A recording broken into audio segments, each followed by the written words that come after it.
welcome to the stream. Let's get it started because it's already freaking hot over here and I'm about to lose my mind. But we back after a week and a little more. Hey Chunky, nice to see you. Thank you for the first. Good job on the first. Yeah, it's really hot. It's really hot today. Keep cool. Kind of crazy. We are still continuing to play Who Murdered My Empress visual novel. And then we're gonna play some Booba afterwards. But thank you guys for being so patient with me because I had no internet for like a couple of days and nearly lost my mind. We are so spoiled with games and computers and stuff. But today is a holiday. I hope you guys have a safe holiday. Remember to stay cool, you know, don't do anything crazy, you know. It might be a little crazy today, so just stay safe when you go out today. But yeah, without further ado, let's jump right into it. Into the game, shall we? Alright, jumping right in. And yes, you don't see my model today because my computer is gonna overheat and it's not gonna like that. And hope you guys don't mind. Because now I look like I'm part of the game as well somehow because of its style, kind of. Really, but not really, but kind of. Boundary, welcome in. Nice to see you. Nice to see you. Thank you for the hydrate as always. I have icy cold water here. Like, whoever thought freezing water was a thing, like, this is a genius. And this is keeping us cool for the summer. And thank God. We are blessed. Okay. Alright, we're gonna play right into it. Yeah, I hope you guys are doing well. It's definitely been a while. Been a week or so. Man, let me tell you, that charity stream really fatigued me out. I was kind of like, doing my best, trying to see if I can stream another day. But man, it took me out. And then came the heat wave, and then work kind of got me like, ugh. So, you know, adult responsibilities, but we back, and that's what matters. We back. We're constantly doing this battle with our mental state, being like, man, we really want to stream, but do we have time to stream? And do we have the energy to stream?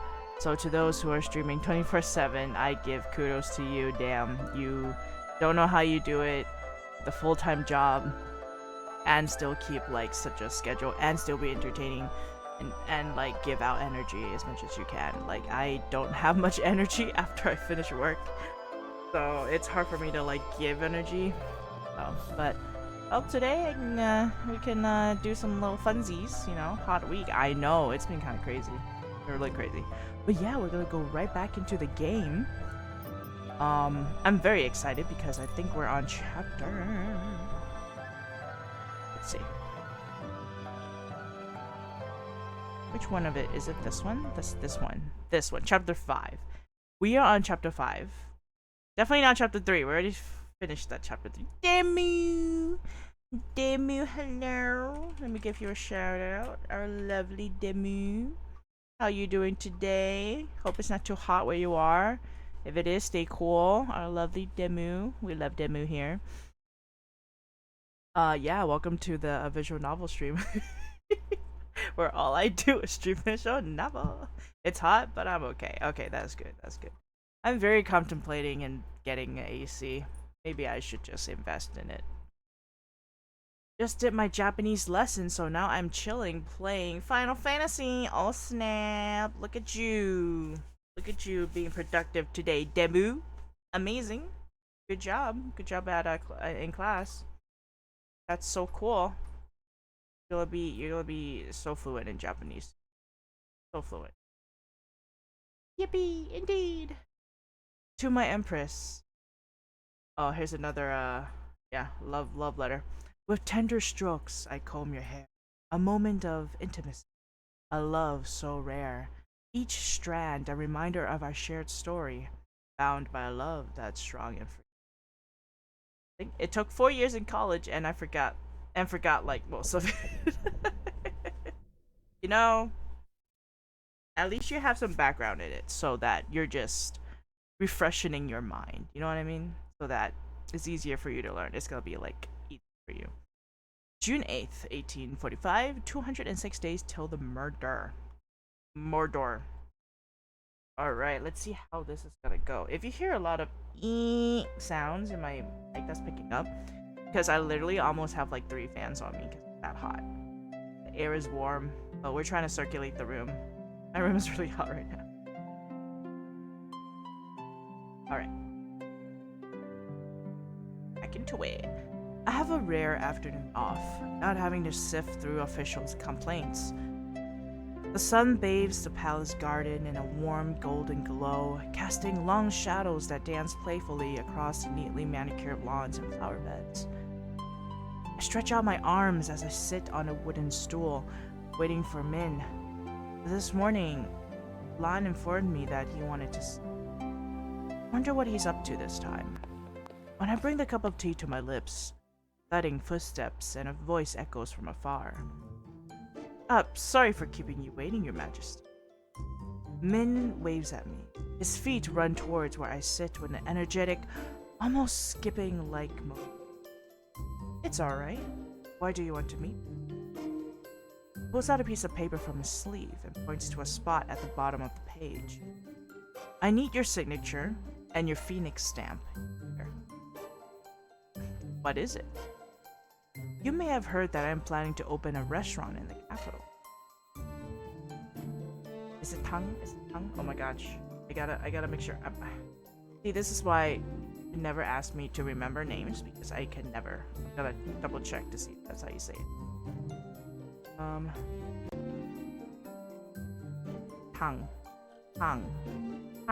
Okay. Tang said, because I'm a subject of the harem, I need your personal approval to do it. Min tugs at my sleeves.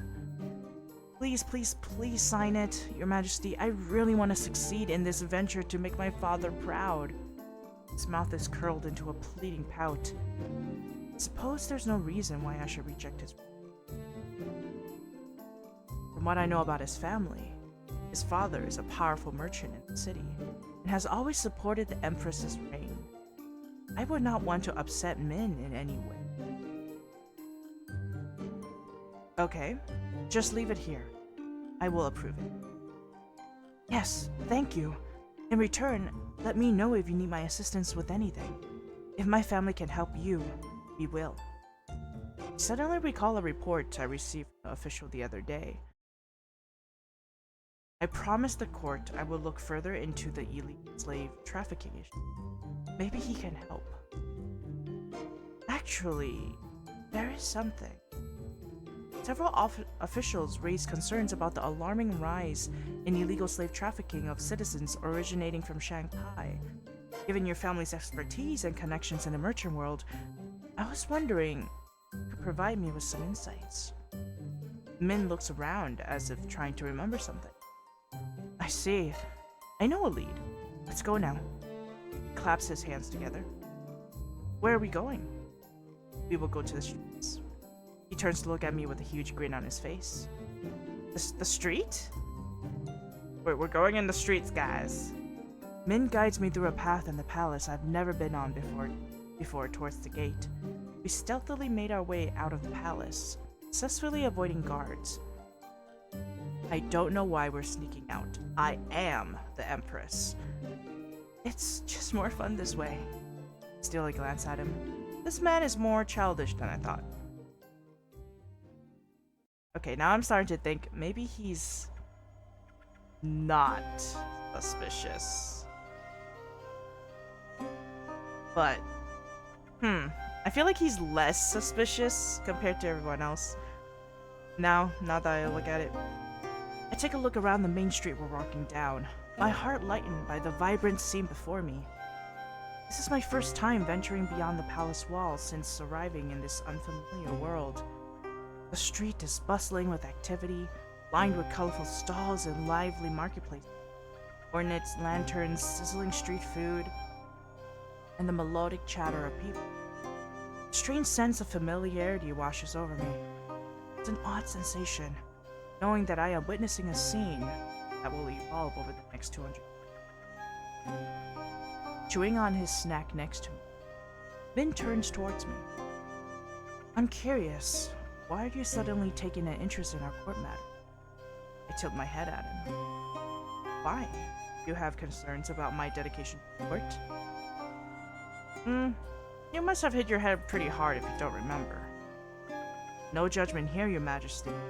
But since I became a part of the harem, I've noticed that your attention has been primarily directed towards collecting attractive individuals for the harem. Min playfully nudges my elbow with his own and lets out a mischievous chuckle.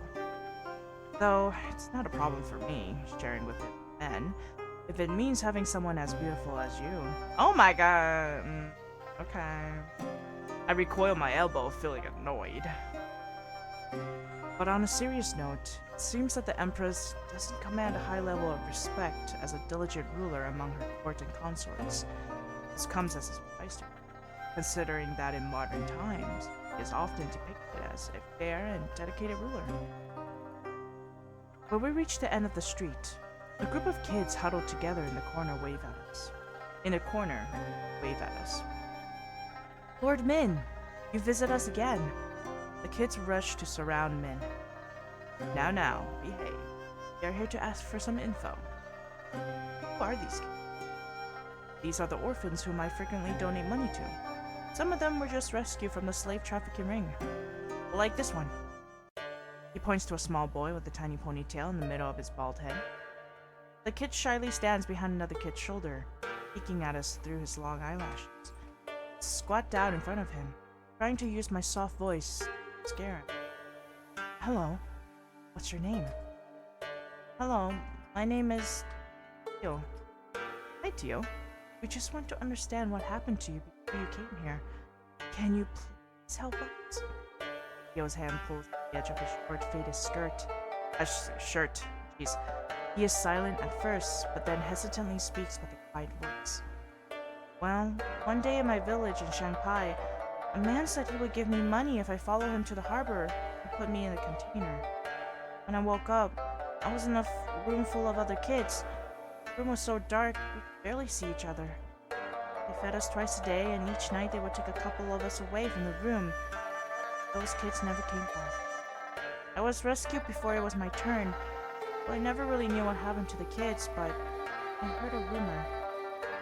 The kid's voice trembles, eyes on scary. That they cut them up to get their blood, and in a second, Theo bursts into a sob. I press my lips, falling deep into contemplation. If what this kid said is true, this is not an ordinary case of slave trafficking. Normally, slave owners would sell kids as servants to rich families, or in the case of girls, to a brothel. There's no reason to kill the kids like that. Blood in the hearts of children. Having knowledge of this period, I know the technology is not advanced enough to perform organ transplants, so organ harvesting is likely out of the question. Animal blood and corpses on the street. Could it be that someone is using these kids as an offering to the dark gods? In some sort of ritual? One more reason to find out about this dark magic as soon as possible. After purchasing food for the children, Min and I head back to the house. A little sippy sip.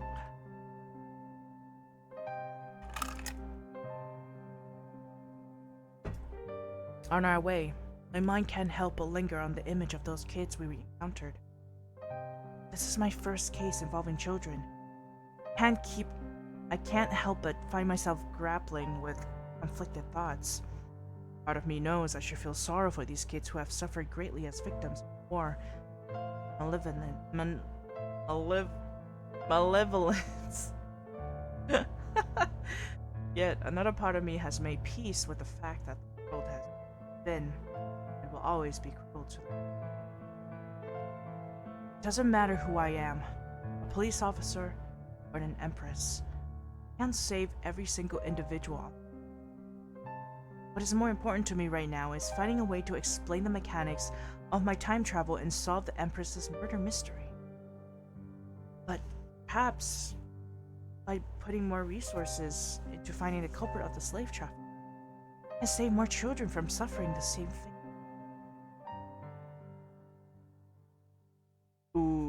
So now we find out that the slave trade is a little bit more darker than we think it is. Okay, June 11th, 1845, 203 days till. Alright, here we go. It has been a week since I discovered my identity, and our paths have not crossed since. Tang has finally returned to court, but his demeanor remains distant. Our interactions has been limited to discussions of political matter. Neither of us have brought up what occurred in the library that day. Without getting any useful information about dark magic from the priest, I requested Tang to help me locate another powerful priest in our country whom I can ask.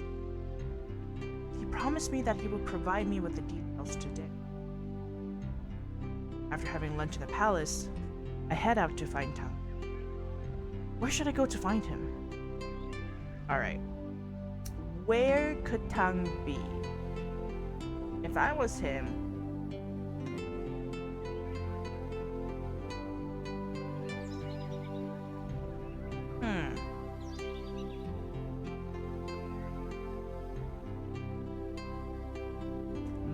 I'm going towards the library. Go to the library. Tang usually goes to the library in the afternoon. Maybe if I go there, I will find him. I make my way to the library. Aw, man. I thought he was gonna be there.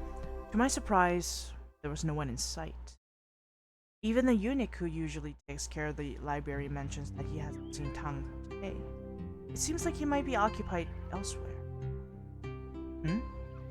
Where is he? Perhaps it's best for me to return to my chamber for now and seek him out later. As I make my way back to my chamber, what sounds to be a quarrel from a nearby corner catches my attention. The library, that's what I thought, but he not there. Curious, I stand behind a wooden pillar, trying to observe the scene from a distance. Hand over your hairpin. Hurry up, we don't have all day. Two young eunuchs are forcefully shoving a figure in purple around, their hands landing on his shoulders. I squint my eyes to see who. Oh no. Is that who? Don't think being a consort gives you the freedom to do as you. You're still a former slave from Shanghai. Know your place. The shoving intensifies, but Vu stands resolute, his lips sealed tight. Even from afar, I catch a flicker of disdain passing on his face, yet he remains silent, refusing to engage. So you think you're too good to even talk to us, huh? The young eunuch raises his hand, preparing to deliver a slap. I sigh, considering Vu is my only ally here. It will benefit him if I help him. I stride over to where they all stand. What do you think you're doing? The eunuchs freeze in their tracks, quickly bowing their heads upon hearing my voice. Greetings, Your Majesty, Your Majesty. Consort Vu was causing trouble, and we were merely trying to teach him a lesson. Cannot allow a Shanghai slave to misbehave within the palace. My consorts are an extension of myself. Disrespecting them is equal to disrespecting me. Do you comprehend the severity of such an offense? The eunuchs look at me and quickly dropping to their knees. Please forgive us, Your Majesty. We will never repeat such actions. Consider this your final warning. Should this happen again, you will be executed. Vu shifts his gaze towards me, his lips slightly pursed with curiosity. Yes, Your Majesty? Oh, yes, Your Majesty. With haste, they scurry away from the scene. Oh, they're bullies. I bring my focus to Vu, noticing his eyes fill with emotions difficult. Vu, are you okay? I'm okay. I'm used to it. He shrugs his shoulders. His voice, like a northern winter, is devoid of any warmth or emotion. Used to it. Does this happen often? He scans around cautiously. Let's go somewhere private to talk. There are a lot of people. Following his gaze, my eyes scan around. He's right. We should be careful with our conversation. Don't want to get exposed. Let's go to my chamber. We will have more. Oh, her chamber, says. Okay.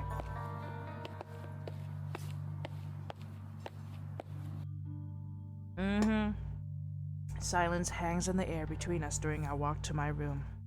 The wrinkle between my eyebrow gets deeper with each step. Numerous questions swirl in my mind.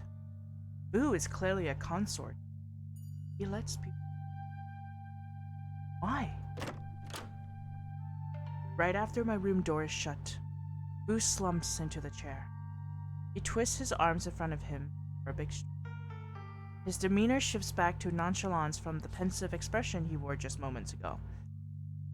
Are you hungry? Because I am. He opens the ceramic jars on my table.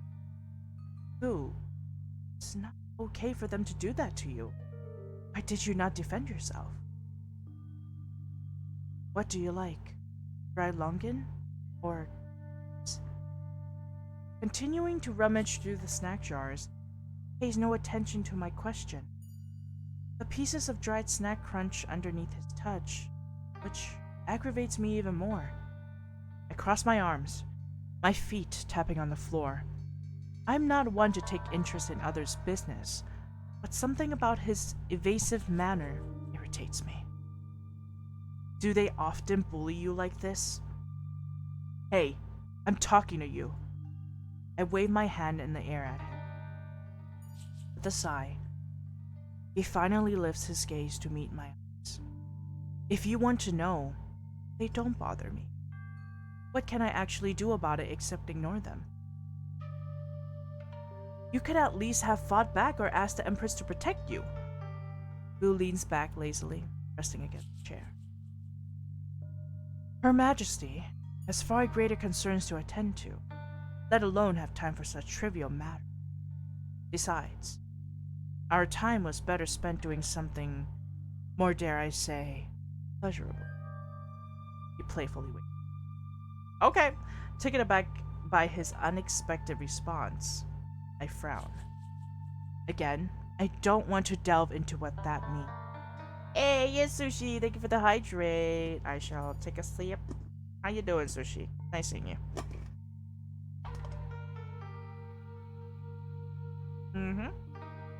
Take another sip.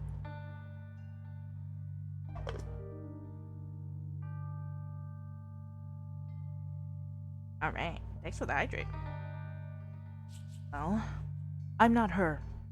So from now on, you can tell me if someone causes trouble for you. I will help.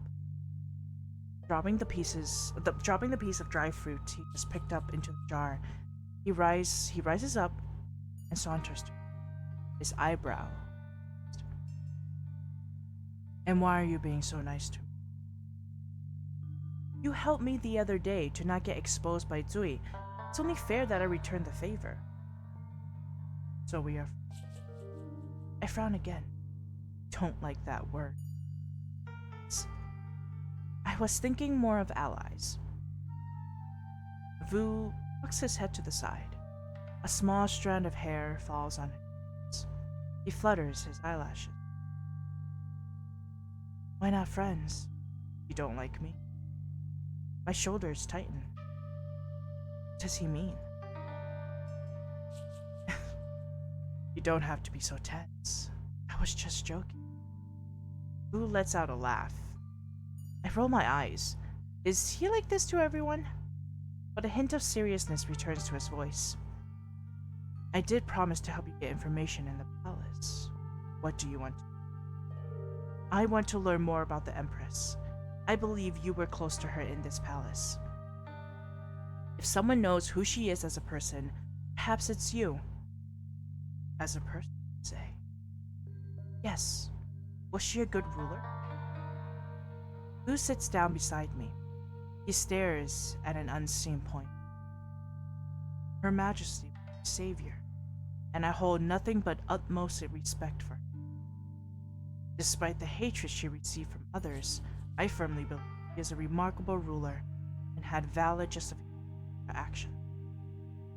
Like a gentle breeze pausing to catch breath, his words hung in the air for a brief moment. He rubs his thumbs together. Godzilla! Hello! Nice to see you! How you doing? Hello, hello. Man, it's been so long since I've seen everyone. Oh, hello. However, I confess my shame in admitting that she never revealed her vulnerable side. She consistently presented herself as strong and self-reliant. Doing good. How about yourself? I'm doing good too, thank you. I'm a fire, I'm a laser! Indeed. It really feels like a laser has been fired because it's so freaking hot over here. Yeah, it's just really hot over here. I'm just trying to cool off, and it's been a while since I've gotten to stream, and we finally got a chance to, so here I am. Ta-da! And yes, of course, we gotta continue our murder mystery novel. I hope you will enjoy today's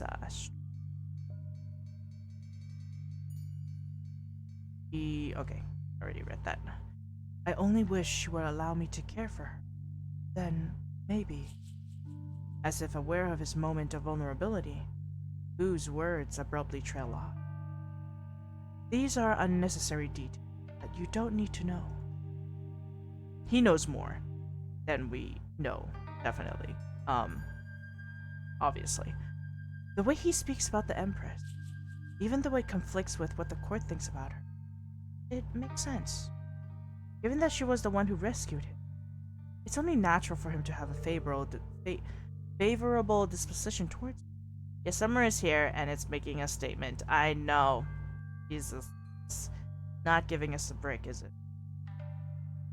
Scanning Vu's face, curiosity tingles my skin like a feather. Did the Empress save him out of lust? Or does she care about him? I exhale deeply. It doesn't matter. All I want to know is how to find out who would murder her. If I am to survive here, is there anyone in the palace I need to look out for? I still cannot disclose the truth about her upcoming assassination to Vu. This information must remain hidden from everyone in this room. However, I can certainly seek his advice of whom I should be wary of in general. Perhaps it will provide a new lead to the suspect. Ivy Spuder, indeed, Ivy.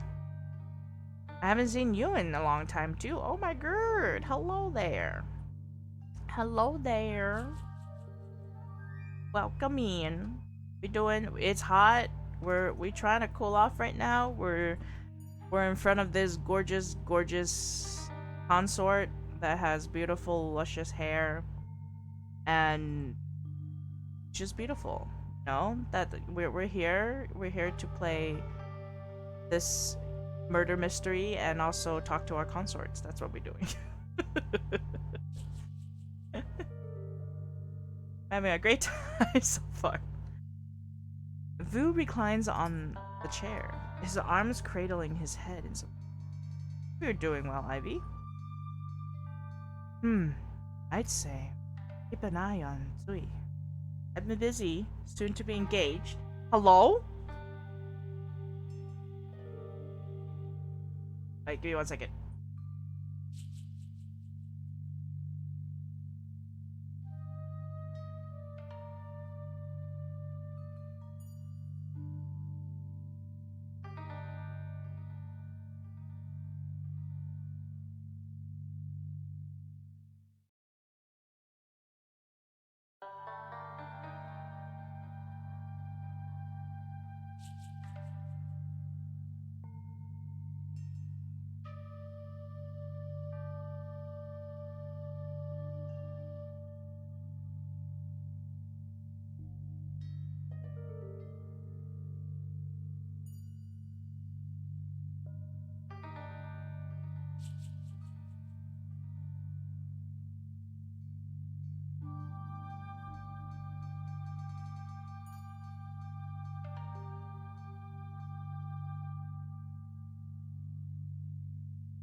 Sorry.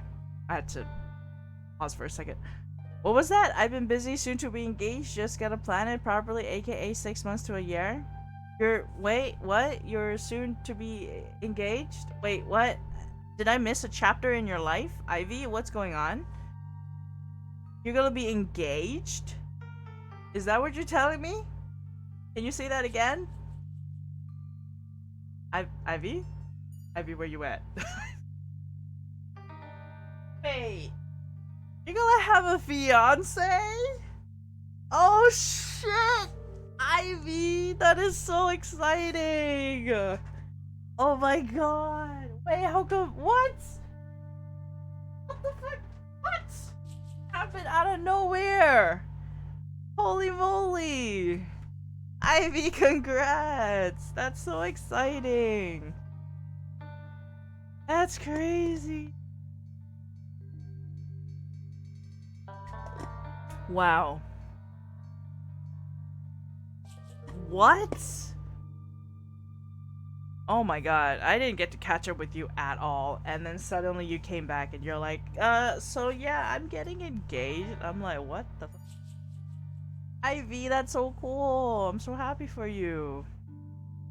I hope the plan goes well. I hope the planning is kind of crazy, but hope it goes smoothly for you. Some stuff happened and I kind of reconnected with a girl I went to school with, kind of hit it off and stuff happened. Oh, Ivy.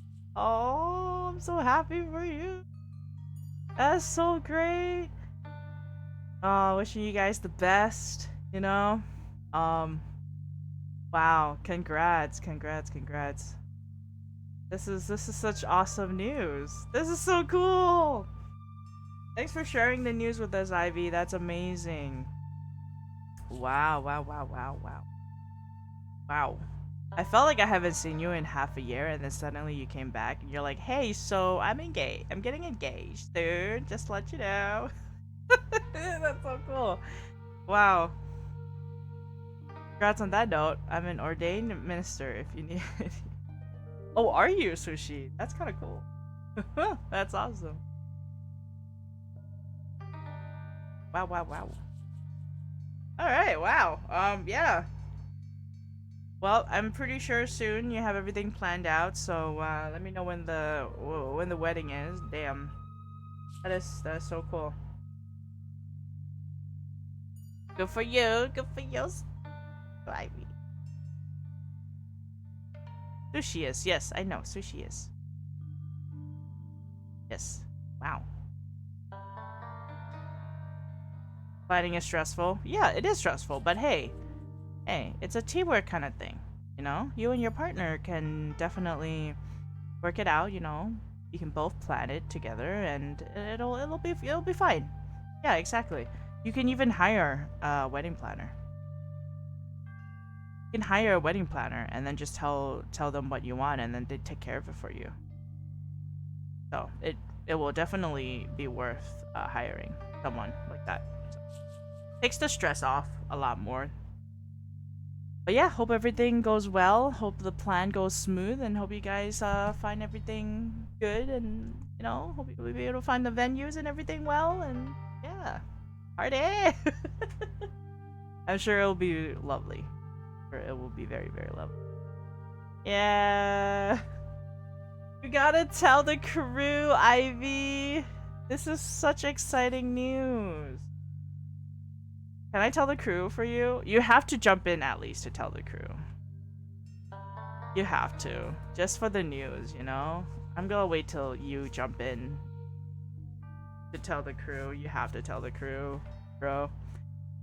Congrats again. Yeah. Yeah, feel free to jump in when you see us there. That's so exciting. Thanks for sharing the awesome news with us, Ivy. That's so cool. So happy for you. Alright, let's get back to the game. We'll catch up when you get the chance to, because I know right now you're very busy, but feel free to drop by to catch up, okay? Since he joined the harem, he has publicly opposed Her Majesty. I mean, yes he did. Vu's remarks comes as no surprise. However, another name that comes to mind as possible suspect is Tang. I'll jump into VC eventually. Yeah, I mean, take your time, man. Like, take your time. You know, we're just. I feel like the crew would be very happy to hear about your news. Just saying. I find myself unable to decipher his fluctuating demeanor towards the Empress. What do you think about Tang? Oh, that's not good. Hold on a second. At the mention of Tang's name, Vu straightens up from his relaxed position, and his eyebrows come together in a slight knit. He was engaged to Her Majesty from childhood, and was pre-chosen to be the prince consort. I have no particular opinion about him. Realizing I'm intensely listening, Vu shifts his gaze towards me, studying my face. But what do you think about him?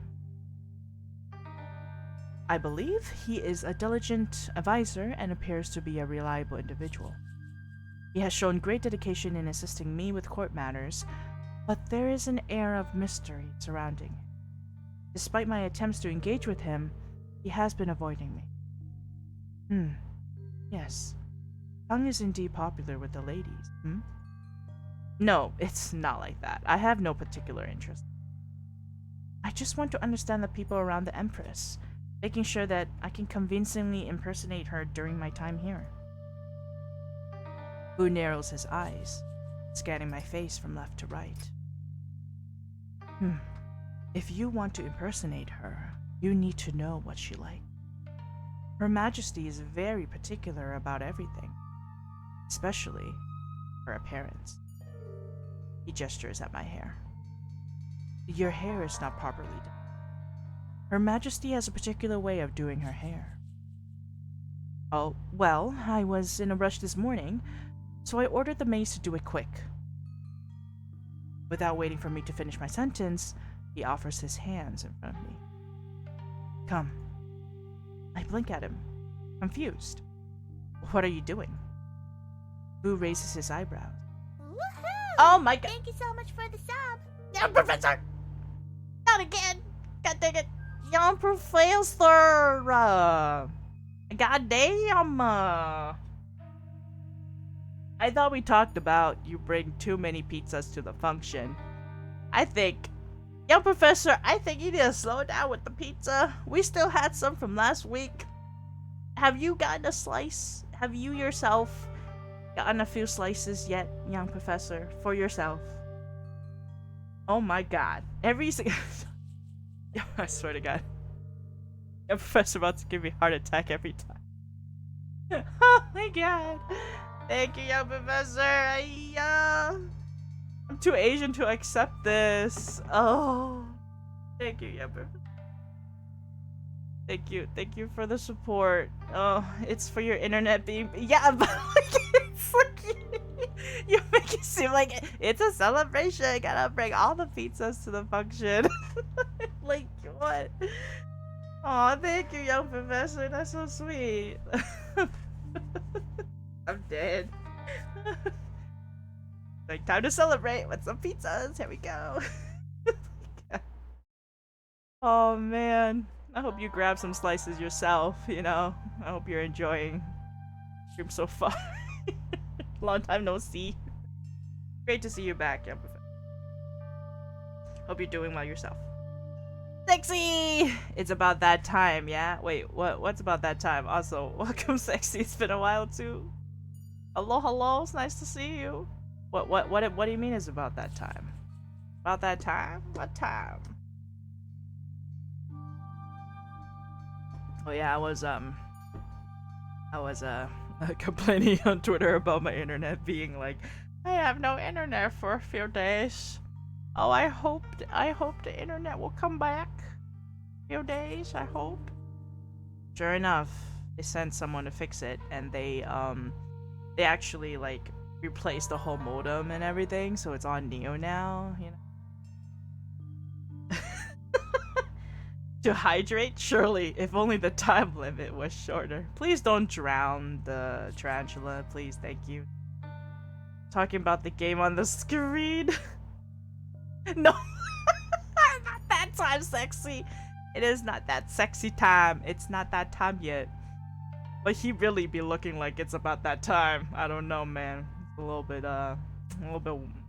We shall see. We're talking civilly right now. You know, talking civilly right now. Of course, sexy would come in during the time when it gets a little sussy. Like, it's just, your timing is just, I don't know how you do that. Like, seriously. And the professor scared me. Surprised me with that. Give sub. It calls me. Yeah. The senses is tingling in you. Hydrating is important for all bodily functions. You're right. You are absolutely right. And it's really hot. It's been hot the whole week, so hydrating is important. I shall drink, even though there's no hydrating.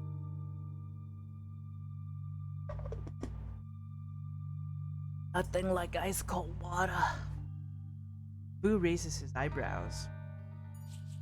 Do you want to be her or not? Reluctantly, I place my hand in his palm, allowing him to guide me towards the desk. True, I'm in Texas, and man, feels like I'm living inside a grill here. It also feel like you're in a sauna 24/7. I hope you have AC. Oh, I don't know how you can do it without AC. He prompts me to take a seat, and as I do, I catch a fleeting glance of our reflection in the mirror. He is standing behind me, his body brushing against my back. He gently removes my fabric headpiece. Ooh, are we having a little, like, girl time right now? We're, like, doing each other's hair? I love that. My long hair falls down on my shoulders, releasing the grapefruit scent of the shampoo I used this morning. I inhale deeply. My toes curl into a tense position against the velvet fabric inside my slippers. He is too close. Yet, through the reflection in the mirror, I notice Vu's purple eyes are calm like the water on a windless day, as if him being this close to me holds no significance to him. He is, like, used to that. Spicy. He is just combing her hair. What you mean? What you mean spicy? There's no spicy. It's wholesome. It's cute. No? Pretty cute. Vu reaches for the wooden box on the desk in front of me. The click of the metal lock under his fingers cut through the tension in my chest. He picked up the silver comb engraved with the intricate pattern. With gentle strokes, Vu begins to comb through my hair, top to bottom. He uses the other hand to firmly hold the top of each strand of hair he strokes to make sure the tangle doesn't hurt me.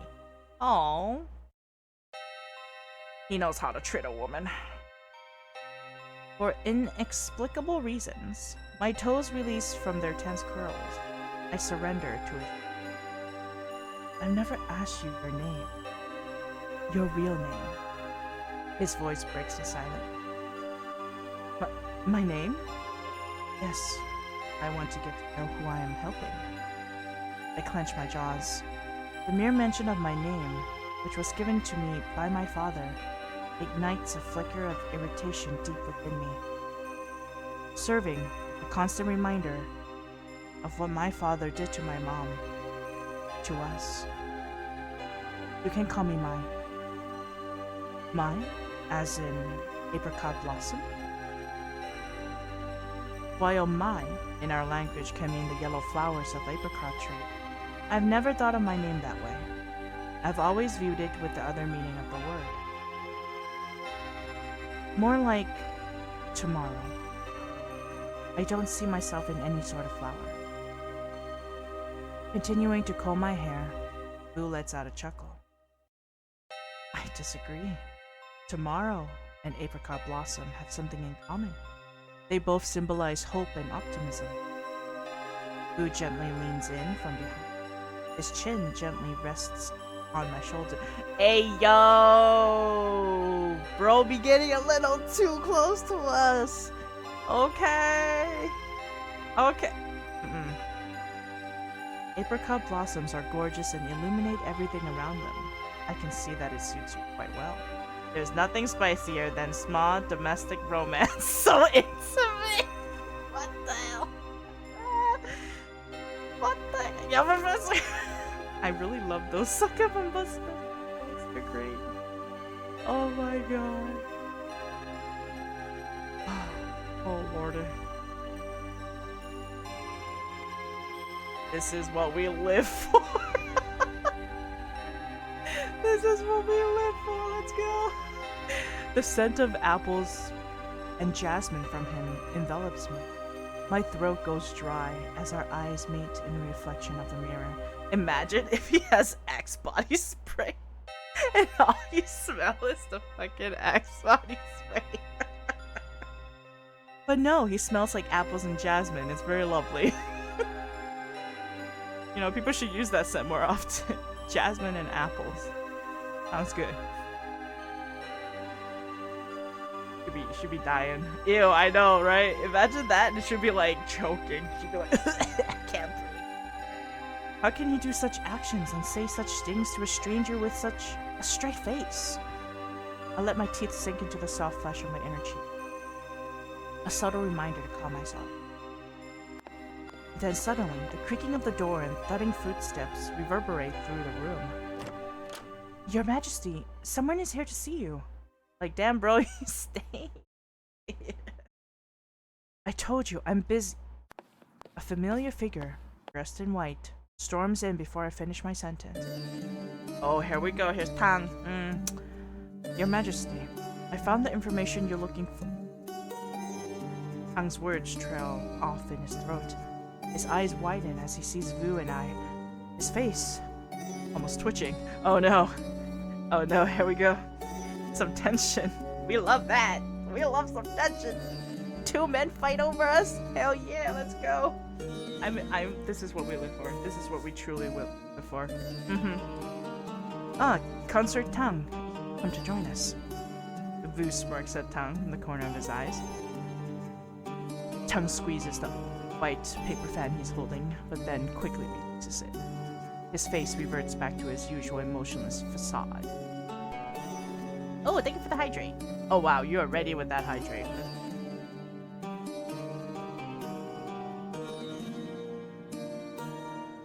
Be nice. Apologies, Your Majesty. I didn't mean to interrupt your activities. I'm here to give you the information you asked for. Slowly blinking, I suddenly realized that the close proximity between Vu and me, along with our actions, could easily be misinterpreted. It's not what you think. Vu, do you mind leaving so I can have a private conversation with Consort Tang? Of course, Your Majesty. Let's pick things back up later. Vu gracefully exits the room, casting one last grin towards Tang. Oh, he's doing that on purpose now. We see that. However, Tang remains silent, purposely ignoring Vu's presence. Ooh. I apologize for that. He was just helping me with something. You don't have to explain anything to me. I'm here strictly to give you the information you asked for. I can sense a hint of annoyance in his voice. Well, okay then. What do you have? I have discovered the only monk who can truly assist you in learning about various types of magic, including dark magic. He resides in a monastery far up in the mountains. Things are heating. There's tension. Even though I'm nearly certain that magic isn't real, there remains that 1% of doubt lingering within me. Girl, you literally just got teleported, sent back in time, and you're like, I'm nearly certain that magic isn't real. Maybe she thinks that the time travel is science, but I don't know. I feel like that's magic to me. Great. I'll arrange a trip to visit him in the next few days.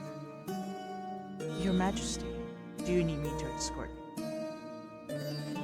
I cannot afford the risk of him discovering my true intentions regarding time travel and jeopardizing my disguise. The mission is undoubtedly one that I must undertake alone. No, I can go by myself. Thank you for your diligence.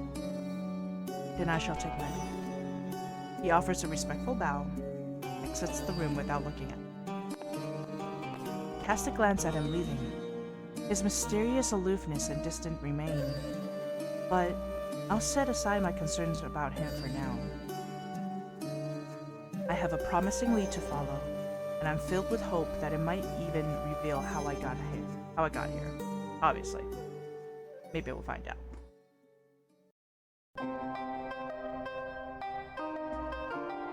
Wow. Are we on chapter 6? That's crazy. Yes, we're on chapter 6. Save. Overwrite my save. Back. Wow, this is fast. We already got through chapter 5, now it's chapter 6. To my Empress, another one of the love notes that we got. Anonymously, of course. A sip of devotion, a taste of devotion. As we drink from the cup of our soul's devotion, each moment cherished, a blend of delight. In the depths of darkness, our love takes flight. It's very poetic. I wonder who wrote that. It'll be interesting if it was Tongue that wrote it, but I don't know. I feel like he doesn't seem like the type of person to write it, but who knows? 196 days till the murder. June 18th, 45. Wow. We are running out of time, girl. Better do your thing. It's been a week since I received the information about vulnerable... Oh. It's a thick? Tam? I'm just gonna call him Tam, just because I don't want to accidentally mispronounce the first name. The revered monk rumored to possess knowledge about dark magic and other forms of advanced spells. As I was too caught up with my obligation with court affairs, I could not make the trip until... I traveled by myself on horse, without the company of guards or maids. The secret to my time travel should be kept from everyone, even Lan. All I need to hear from today's investigation is a confirmation that magic is not real, so I can cross it off my list as possibilities. When I opened the pagoda's gate, a deep and resonating voice reaches my ear from behind. Miss, we are not accepting guests today. Turn around to see a man with a weathered face, adorned with lines that speak of a life well lived. His demeanor, along with his snow-white beard, emanates an aura of tranquility. Are you Venerable Tam? Yes, and you are? Pardon my straightforwardness. I'm here to acquire information about a specific type of magic. I believe you are the only person alive who knows about it. Time travel magic. My words catch him off guard, causing his eyes to widen in surprise. It has been quite a while since anyone spoke. Particular kind of magic, yet I have faith that I can assist you. He gestures to me towards an outdoor table. Let's talk, while I brew some tea for us. I follow him, my thoughts consumed by the multitude of unanswered questions. I blurt out. Vulnerable Tam, please tell me if magic truly exists, and can we see it with our eyes? We sit down at the table. You see, the essence of magic has intertwined with human existence since the beginning of time. In ancient eras, when humanity shared a closer bond with nature, the potency of magical forces was pronounced, and manifestations of magic were readily observable. However, the magic force in the universe has gotten weaker over time as humans have destroyed nature. Magic can now only be forged through praying and offering to the gods and goddesses. Not gonna lie, this PNG is too much. I can't stop staring. Wait, what? What? The guy? Oh, you mean me? Oh, yeah, it's great. I'm trying to be Nanami, you know? I'm trying to be Nanami. You recognize it?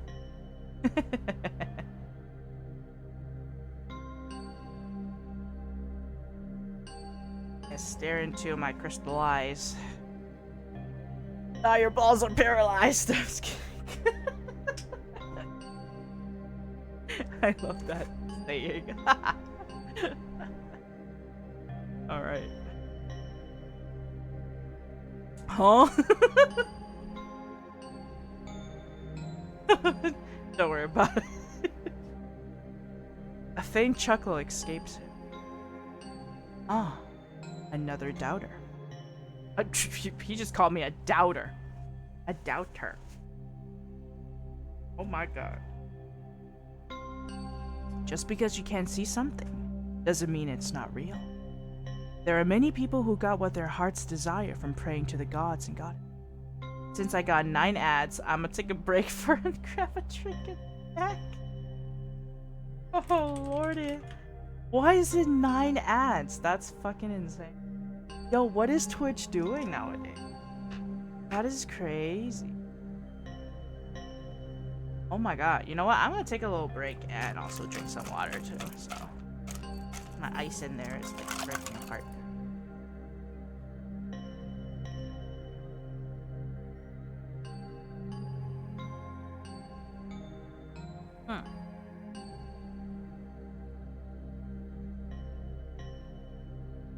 I got this tumbler a while back, and I haven't got the chance to use it.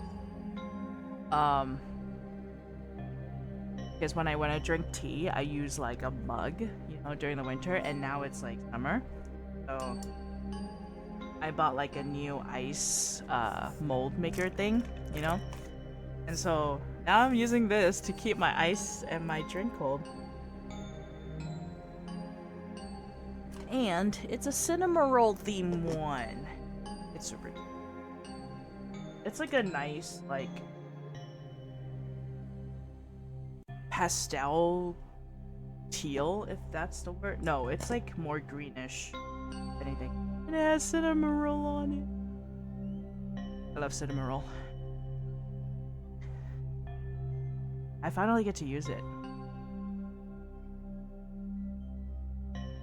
I try not to buy too many cups and mugs and things like that, because to be honest, I think I have a lot and I ended up not being able to use it, and then I see something cute and then I'll buy it again, you know?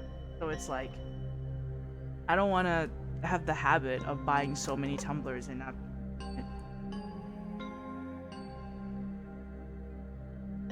But hopefully I will use it for a long time. Hey yo, it's Dom coming in. How you doing, buddy? How you doing? How you doing, Dom?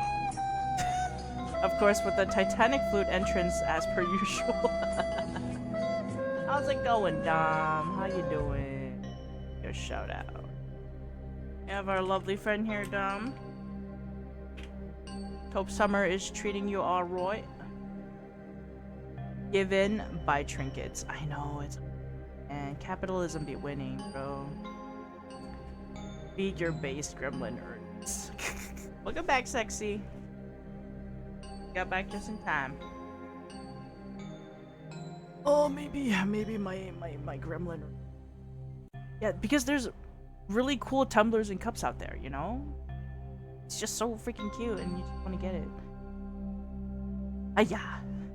Doing good? How's everybody else? Oh, glad you're doing well. Yeah, I'm dealing with the heat, so I'm trying to cool off. But back streaming my lovely visual novel. You know, because visual novels, I love that. But yeah, seducing PNG is clenching my heart. Oh, you know, I think it's because my mama Jew. She did such a good job in this art. She is the one that actually drew this commission. Basically, I commissioned her. I was like, hey, could you make like vanilla, you know, Gojo themed, and can you make me an anime themed? And then she's like, that, and then this is what she did. It's great. Great, she does such a good job. This is why I have her as my VTuber mama for a reason. I love her art so much.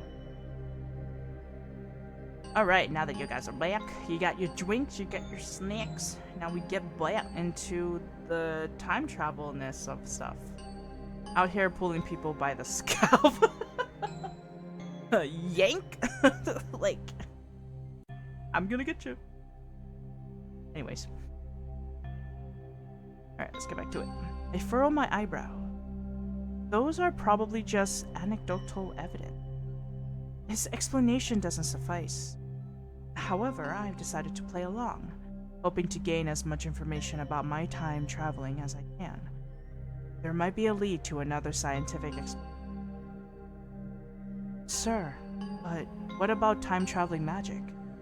Without delay, I proceed to tell him about my unexpected arrival in this alternate timeline, and what I have found about the Empress's curse.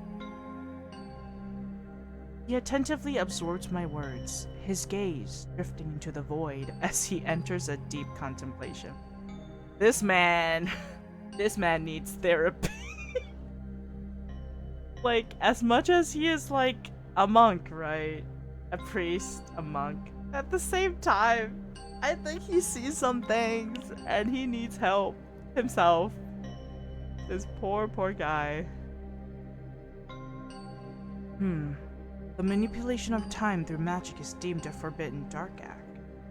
I believe someone performed this forbidden ritual, plotting to inflict harm on the Empress. Do you know why I look exactly like her? There was a time I stumbled across an ancient text of the forbidden arts. I was able to memorize it before the book got destroyed in the war. He removes the lid from the kettle filled with boiling water and proceeds to pour it into the tea. There are special individuals who exist in the universe who have counterparts, known as doppelgangers, scattered across various timelines. Unlike ordinary people who may be reborn into next life in different forms like plants, animals, or entirely new people, doppelgangers are perpetually trapped in the same appearance in every lifetime, and they bear the same curse for eternity. The Red Curse. The Red Curse? Vulnerable Tam nods. Yes. He rinses out the teapot and starts speaking slowly. Hey, Gore is here. Welcoming, Gore. Thank you for the lurk, by the way. Shout out real quick. Give shout out, Gore. No? You can. Welcome in, Gore. Thank you, Gore. Thank you for the lurk as well. Nice to see you. The first double gagger was... Ganger was believed to have lived 3,000 years ago. Princess Mai Tian was the daughter of King Duang. King Duang. In modern times, there are a few mentions of him in history books, but there is not much information about him. And I've never heard any story about him having a daughter. King Duang possessed a secret weapon, a magical bow, capable of telling 1,000 arrows. Felling 1,000 arrows in a single shot, which allowed him to win against every single nation that tried to invade his kingdom. When Princess Mai Tian turned 16, the king of one such neighboring nation proposed a union between Princess Mai Tian and his son, Prince Van, to forge a peaceful relationship between the two.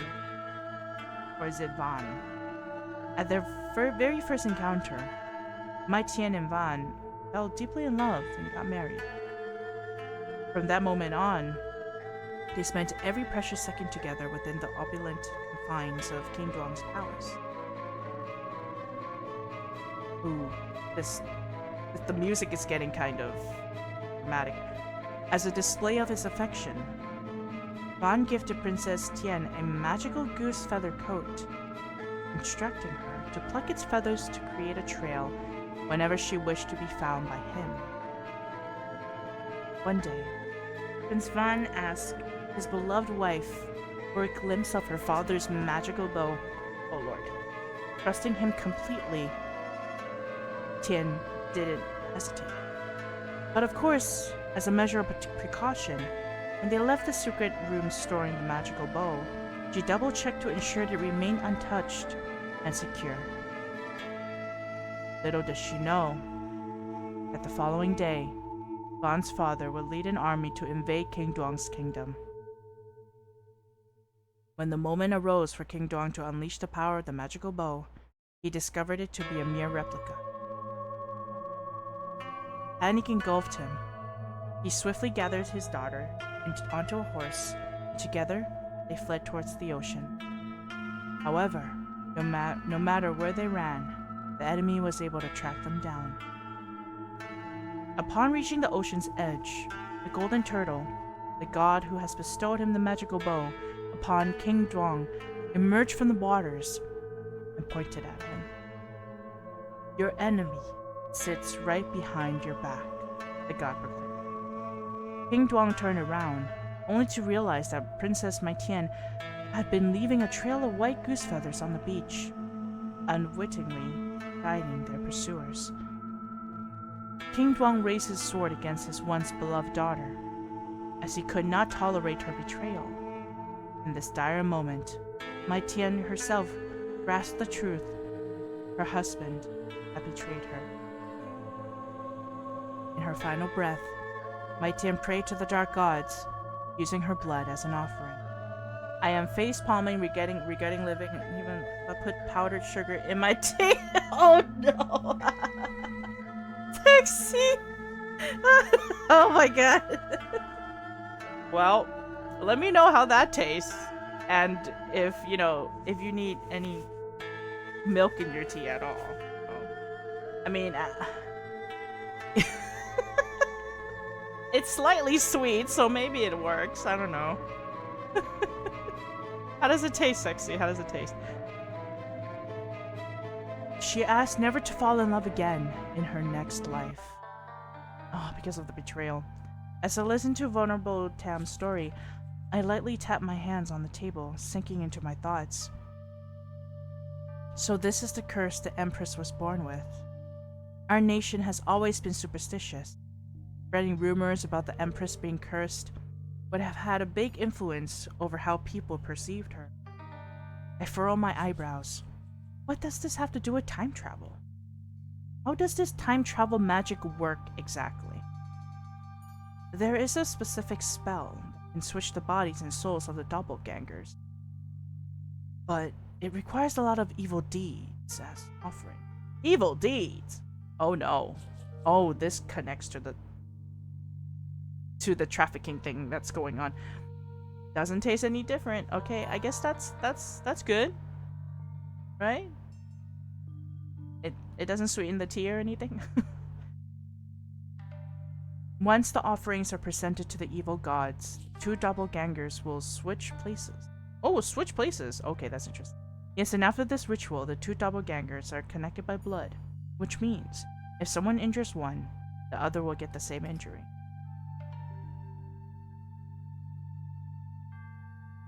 Oh! Oh, that makes sense. So that's why she was stabbed. So logically speaking, if this whole magic thing was real, someone must have tried to harm the Empress a few days before I got here by performing the ritual, trapping her in the future and me here in this world.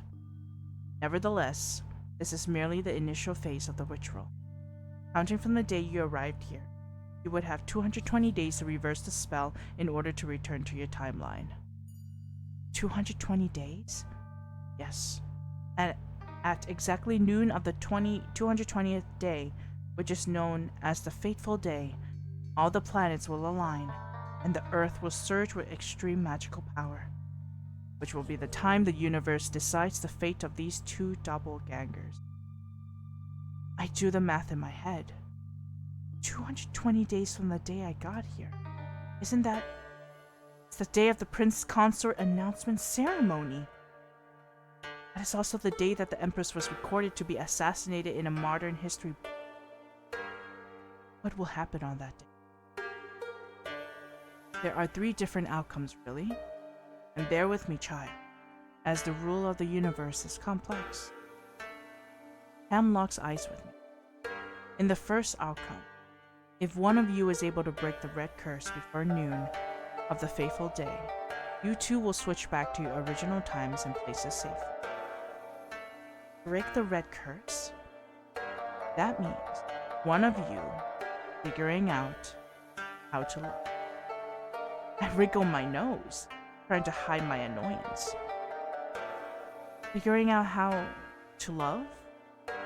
So what? We got switched? We got switched. We got switched so hard. So now our mission is completely different. What does that even mean? Society since the beginning of time loved to worship the idea of love. Throwing that word around, yet I find myself utterly perplexed by its allure. Love is just a chemical reaction in the brain. A combination of hormones and neurotransmitters tricking us into justifying our biological instincts. But remember, the switching will only happen at noon of the fateful day, not any time sooner, for the powerful magic will only exist at that exact moment. The spell would not be fully broken until the exact noon moment after you switch back, which means if someone gets injured before you switch back, the other will still get injured. This sounds even more wild. I squeeze my brain trying to think of a comparable scientific explanation for the mechanics, but to no avail. This must all be made up. In the second outcome, if neither of you can break the curse before noon, you will both be trapped forever. You in this timeline, and her in your timeline. Sorry to tell the other lookalike, but we had spicy scenes happen. You know, I'm sure that the Empress is doing quite well on the other side as well. You know, she gets all these spicy time any day she wants if she comes back. And what's the last outcome? If either of you die because of a physical injury at any time before noon of the fateful day, both of you will die. Oh my god. Oh my god. Let's say, if all of this information were true, how does one know if they know how to love? Sensing the sarcasm in my tone, Tom squints his eyes and points to my chest. Oh child, I assure you, you will know it. When Princess Maitian created the curse, the dark gods pinned a magical goose feather on her arm. But before delving into more details, let's have some tea. It's getting cold. Oh my god, I just suddenly had something. Wow. Okay, so if there is such things as a doppelganger with people, does this mean that in theory, Tang is the doppelganger? Yoshi's cooking. Tang is the doppelganger of the guy that betrayed the Maitian. Right? What if Tang was fated to kill, like, her? Does that make sense? What if Tang's the one? Or either it's Tang or either it's Vu, a purple hair guy. Well, Tang is the white hair guy. Vu is the purple hair guy.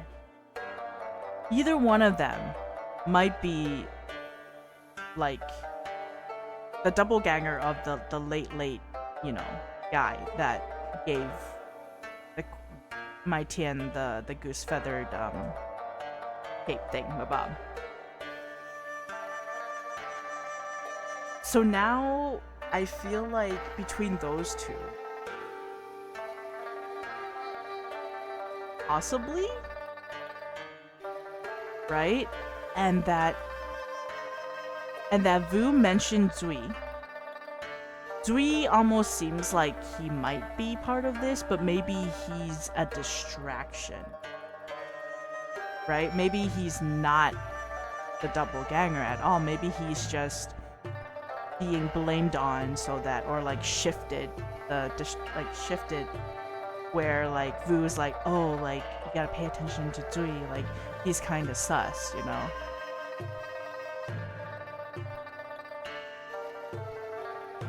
This is interesting. This is getting a little interesting. So this is my theory. It's either Tang or Vu that could be the doppelganger. Does that make sense? Right? Of the guy that betrayed his wife. But we'll see. We'll see. Ham offers me the tea. I'll drink it. Thanking him, I accept the cup with both hands. Actually, I shouldn't have done that. What if he was conspiring against me? Where were we? Ah, that's right. A feather. The key to love is simple. You will have to sacrifice the thing you value the most for the person you love. Once you do, you will feel the tremendous pain and weight of the feather being plucked from your heart. I softly tap my toes beneath the table, trying my best to mask my grimace. The story becomes increasingly absurd, weaving more and more into a fable. Hearts, human or otherwise, are simply muscles and tissue. If there were any goose feathers involved, my doctor would have certainly noticed. Tam strokes his white beard, his wrinkled forehead furrowed. However, there is a caveat to this curse. In order for it to truly break, you will have to... Tam stops mid-sentence. Oh no. Oh no. Why did I know this would happen? The ceramic teacup slips from his hand like a phantom from his grasp, shattering into hundreds of pieces upon touching the ground. Oh no, wait, I don't like this. We drank it too, bro. We drank it too, bro. Oh hell no. We're about to die. I don't like this. Tam's hand rises to his throat. I should have not drank that. Okay, well, time to load back our saved option and go back to the first part of the chapter. Tam's hand rises to his throat. Stifled, gasps, and choking sounds. I hastily reach out to him. Tam, what happened? He struggles to gesture to the teapot. Poison. Tam! Within a matter of seconds, Tam's body convulses uncontrollably, foam frothing from his mouth, while his complexion drains of color. The suddenness of it all leaves me stunned, unsure of how to respond. Okay, this is crazy. This is crazy. Tang has to have something to do with this, because he's the one who found the priest, which is him, Tam. He's the one who found Tam and was like, hey, like, you know, I found who you're looking for. Would you like me to go with you? And our MC was like, no, it's okay. I'll go by myself.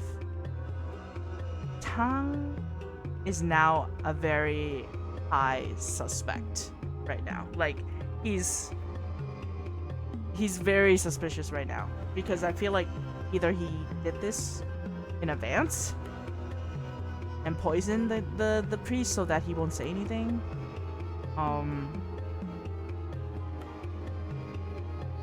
But anyways, I feel like he's part of the plan.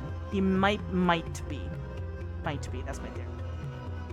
We speed ran to the bad ending clap. Oh no. Oh no. As I rise, intending to seek assistance, a peculiar sensation grips my lungs. Oh, here we go again. Panic Panic sets in as I realize I'm unable to draw breath. An excruciating pain grips my body, accompanied by a pounding headache. Tears well up in my eyes as I desperately fight for air. So, before I decided to drink the tea, in my mind, I'm thinking, it's too good to be true that we're drinking tea and suddenly we have the choice to choose if we... I should have chosen the don't drink it. Help. My vision blurs and darkness gradually envelops me. Did I die? A chilling realization dawns. Am I facing a real death?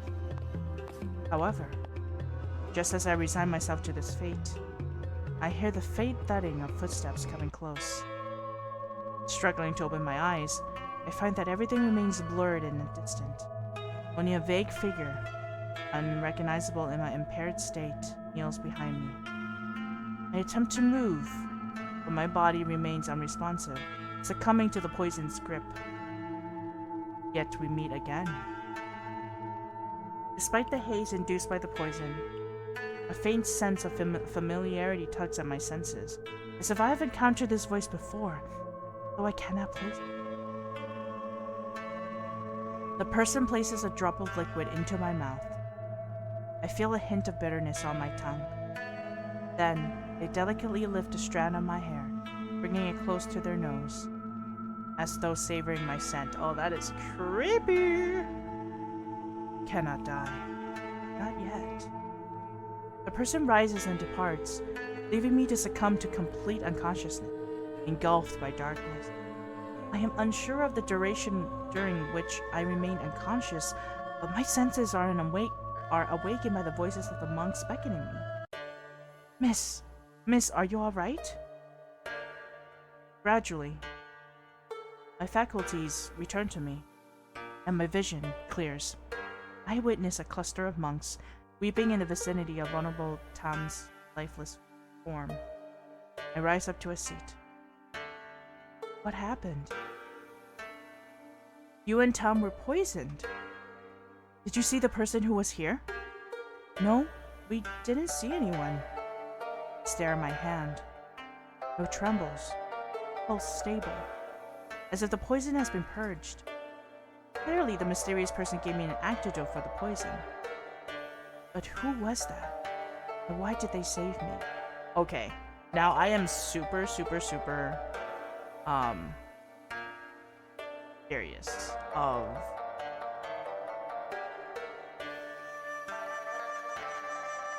of what will happen if we choose not to drink it. We're gonna try that out.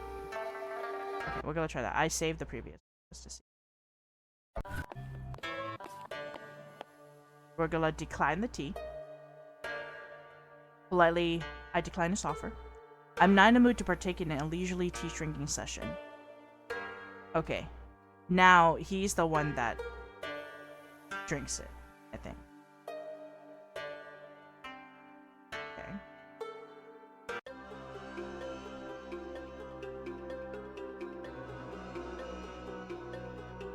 Alright. Somebody help. So she's trying to call for help. A group of young monks run to where we are. Are we dying? No, we got saved really randomly. Hey Naniki, welcome in. Let me give you a shout out. We almost died though. But then someone that we don't know was like, you can't die here. I can't let you die yet. And we're like, who the fuck is this person? But apparently we recognize their voice. So yeah. Hello, welcome in, Netiki, welcome in. Yeah, this is crazy. So, because we drank tea that was offered to us, we almost died, right? It sounds like God just said no. Weeping! Thank you for the stretch and hydrate. Thank you. Nice to see you. Good job on first, Netiki. Indeed. Oh my God. Thank you for the hydrate.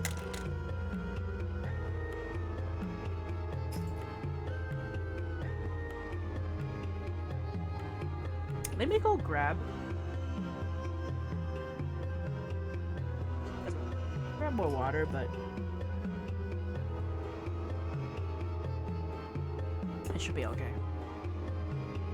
Wow, this is crazy. A little TLDR for the ones who just came in, or don't know what's going on.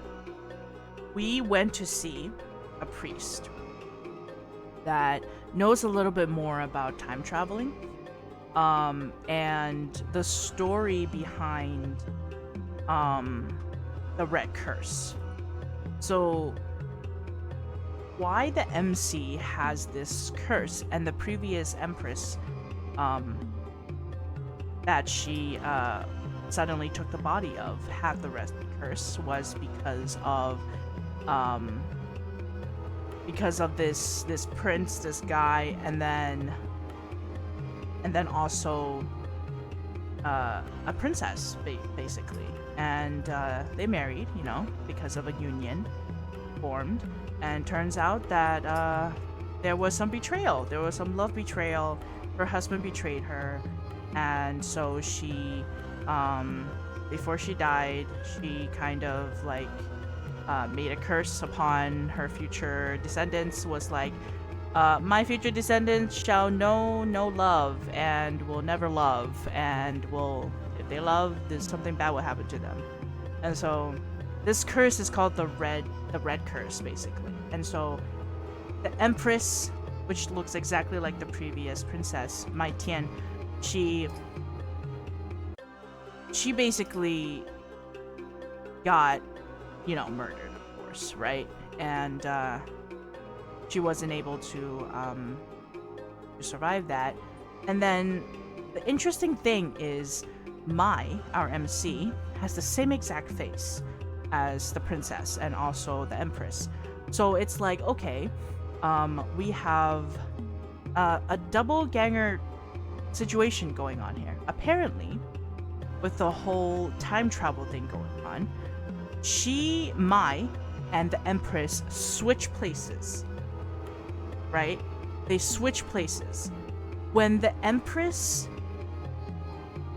got stabbed, when she was first murdered, which, attempted murder on her, our MC also got stabbed in the exact same time, before the whole time exchange, basically. And so apparently the Empress is now in her time, her current modern time, and then our MC is, back in the future where the Empress was in that time. So if any one of them gets hurt, or like a scar or something, or gets hurt, or something happens to their body, the other one will basically get hurt as well. And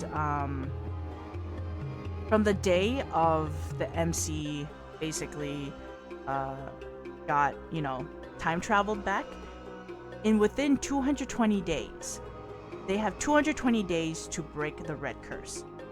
If Mai, our MC, does not break the Red Curse before the 220 days at noon, the last day at noon, if she doesn't break the Red Curse, then they both will die.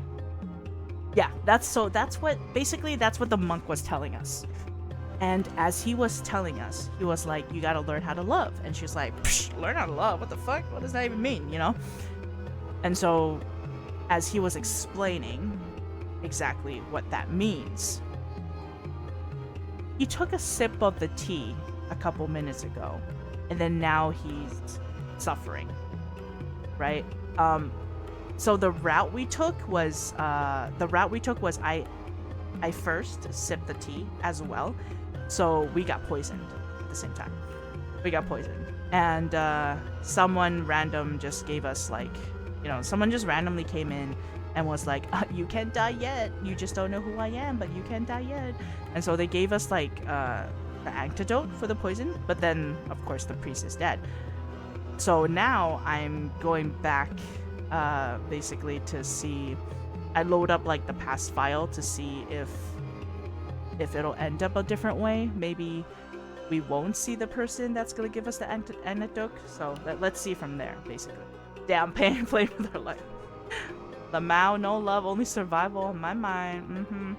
But that's what the MC is really thinking. She just wants to survive. She just wants to go back. So this is basically our second chance in a different route. This route is when we Don't drink the tea. A chill grips my body as I witness their desperate attempts to revive vulnerable Cam. Despite their efforts, they fail to bring him back. Who could have poisoned the tea? So, this is interesting. We don't get a chance to see who that person is. From this route. It's interesting. Once the chaos subsides, I investigate the kitchen to trace the source of water used for the tea. I also question all the monks, but no one reports seeing anything unusual. I walk back to the yard. My gaze falls upon the vulnerable Tam's lifeless body sprawled on the cold ground. The amber wood scent from the burning incense accentuates the stillness in the air, despite the sound of muffled sobs from the young monks. Did my pursuit of the truth lead to his death? I bury my face in the palm of my hand, overwhelmed by emotion. It's not entirely guilt. Rather, it's frustration that someone outwitted me, yet again. Someone is obviously trying to stop her from finding out the truth, right? And the person who found the priest was Tang.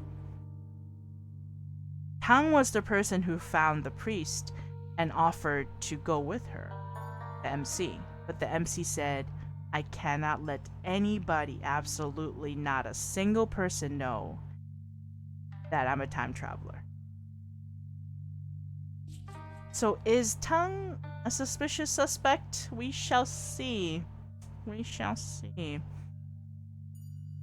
And one interesting thing that the priest has mentioned was there are certain life forms, whether it be like animals or human or plants, that have doppelgangers.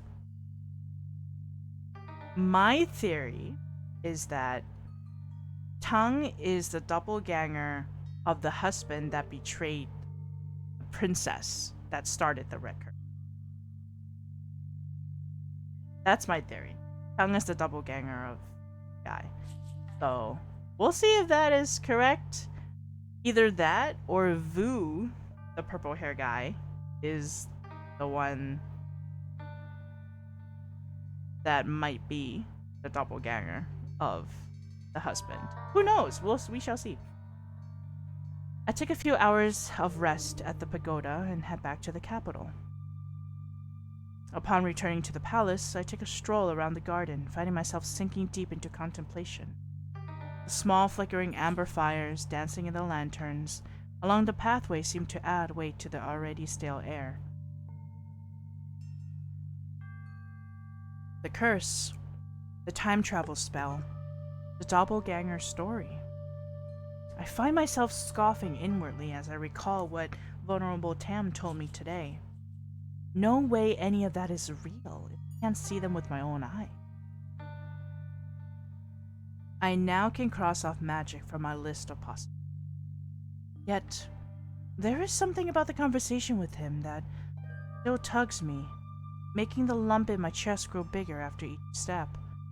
I can't pinpoint what exactly. Thoughts drift as I wander until the familiar melody reaches my ear from nearby. I look up at the glowing moon above the sky. It seems like I'm close to Vu's palace. I wonder why he is still playing at such a late hour. For unknown reasons, I follow the music until I stop in front of a pavilion overlooking the water. I cover behind a big wooden pillar. In the distance, Vu is skillfully caressing the strings of his zither. His nimble fingers weave a tapestry of hauntingly delightful yet melancholic notes, adding more to the unexplainable weight to me. The gentle breeze rustles the nearby branches, their whispers mingling with the soft, cascading hair. I softly inhale the crisp air from the water. Vu's fingers release the strings toward a halt when he notices my presence from the corner of his eye. He approaches the spot where I stand. Are you spying on me? I was just wandering around and accidentally came across you playing. Wandering feet often reveal a wandering mind. Tell me what's troubling that pretty head of yours. Yes, I am. I'm the Empress. Okay, so Vu knows that you're not the real Empress. You know? Like, he knows that she is not the Empress. Basically. He's probably the only person that kinda knows. Yeah. I furrow my eyebrows as his teasing words only serve to irritate. Boo, I am not in the mood for your teasing. Boo softens his eyebrow. His grin fades away, replaced by a genuinely concerned expression as he looks at me. Would you like to sit here with me for a while? Usually, I would have said no. Don't like socializing when I don't have to. But for today, for the first time since my arrival in this world, I feel helpless. I nod slightly and sit down next to him. The glowing moon softens the ground below us, intensifying the wariness of my disarrayed thoughts. Words slip from my lips. Boo, can I ask you something? What is it, Mai? Ooh, what? What are we gonna ask? What kind of question is that? Okay. Wow. I'm gonna ask, what is love? What is love? Baby, don't hurt me. What is love to you? I regret my words right after I say it. Why did I ask him such a strange question? Blue slightly arches an eyebrow at me, then quickly gazes towards the water. A gentle smile on his lips, underlying devotion. No one has asked me that before. Let's see. Some people, love is an extension of lust. We utter the word love when what we meant was lust, and to some extent, I was no different. He lets out a slow, soft exhale into the crisp summer night air. After my parents were killed by a bandit, I wandered around Shanghai's capital as a homeless teenager. No money, no friend.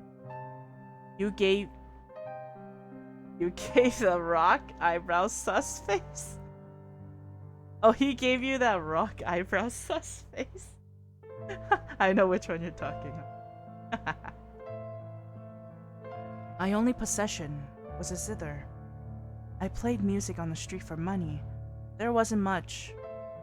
There were nights when all I could do was drink water from the river to make myself full, clutch my stomach in the street, praying to the gods that I can earn enough money next day, just for a bowl of rice. One day, there was a noble woman passing by me on the street while I was playing the zither. I still remember that moment when I saw her. Boo smiles gently, his eyes mirroring the shimmer of the moonlight. I felt like I couldn't breathe. Her fair skin, her red lips, and black long hair. Every centimeter of her was so beautiful and perfect, despite her age. She had the type of twinkle in her eyes that would hypnotize you if you looked at it for long. She came back every day, giving me money and food. She would take me to her house sometimes. And then, oh my god. Oh my god! Oh my god! She had a, oh hell no. Oh, she had a reason why she was doing that. Yup. Oh hell no. We're not about to do this today. Yikes indeed. Ooh. Oh god. Okay. Oh, Vu is like giving me like this Stockholm syndrome right now. Lamau. Every night when she fell asleep after we spent the night together, I would stay awake to just look at her sleep. I was afraid that if I fell asleep, I would have to wake up from a dream, that she would be gone. I mean, like, you can't blame him. he literally had to survive somehow, you know. And with someone assisting him during that time, at his most vulnerable time, you know, what could he have done? He can't do anything. He needed to survive. Kind of sucks. And I thought she also loved me. Until he falls silent for a second, gently rubbing his thumbs together.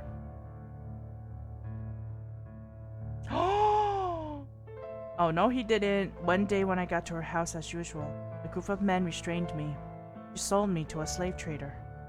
I remember looking up at her while they were dragging me away the last time. Her fair skin, her red lips, her long hair. Still there. Still so perfect. Emotional damage. Damn, that sucks. Yet the twinkle in her eyes was gone. Just dark and cold, like a winter wind. Blue's fingers gently play with his loose strand of hair. I was sold to the theaters in a theater district because of my musical talent, and of course, because of my appearance. For years I was indulging in pleasuring women in the name of work. But I was the one who knew that I was trying to distract myself from the scar left by my first love. Over a year ago, the theater where I worked went bankrupt. And I was sold again and bought by the Empress. Blue's side profile reflects the sparkling ripples from the summer water. His eyelashes almost touch his cheek. Against my will, a stream of images rushed through my head, the memories of my own childhood. One day, when I was just 8 years old, after finishing my homework, I called out to my mom from my room. "Mom, is dinner ready?" I waited for her familiar voice to respond. It was only silence. An eerie silence that sent a shiver down my spine. My mom typically spent her days inside her house, dedicated to cooking and looking after me. Ever since my dad had left us, she has been relying on medications to keep her mentally stable. But those pills seemed futile, as she's constantly battled insomnia, fell back into the abyss of alcohol abuse. "Mom?" I called out again, my voice tinged with growing anxiety. Ascending the creaking stairs, my unease intensified. I saw her pills scattered haphazardly across the floor, like pieces of shattered puzzle. Wait, this isn't the same place. Is this the modern world? This is a little bit of flashback from the MC. It's a flashback of her childhood. In the dimly lit living room, my young eyes fixated on a figure lying motionless in the center of the room. Panic seized my heart, and I rushed towards her. "Mom! Mom!" I tried to scream her name repeatedly, but there was no response, only an oppressive silence. The world around me blurred as tears welled up. Even at that age, I understood the grim reality that lay before me. She was not asleep. My mom had taken her own life. Annie, welcome in. Hello. It's nice to see you. Let me give you a shout out. It's Annie. We miss you, Annie. How you been? Nice to see you. We're playing the visual novel as per usual. And yeah, it got to a very dark place actually. Very dark part of the game. The shock and panic overwhelmed me to the point that all I could recall afterwards was my aunt hastily arriving in the rainstorm, scooping me up. "Anytime, Annie. Anytime. It's nice to see you." Somehow, I must have called her. The details were lost, a mist in the flashing ambulance lights, sound of rain. My SSD just died. Oh no! Oh no, I'm sorry. Oh no.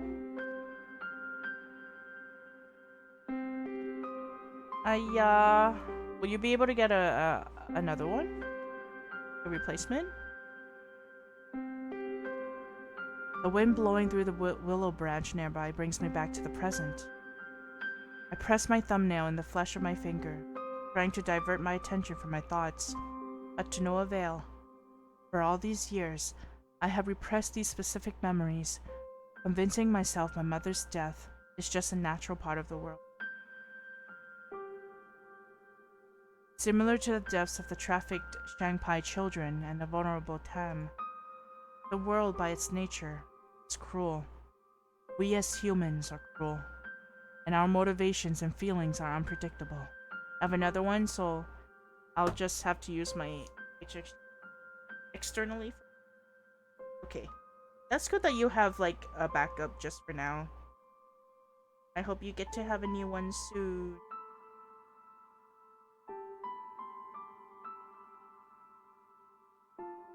And in this unpredictably cruel world, the only thing left we can rely on is the pursuit of truth and scientific fact. Oh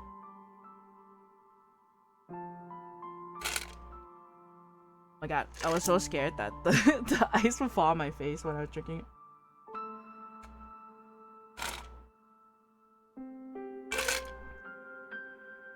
Now, I put the soda in the tumbler.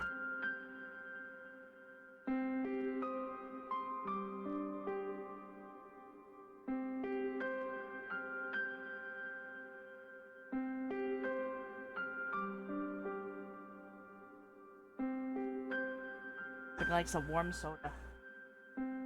Oh. No. What do you mean? Choco, please. We're real. What?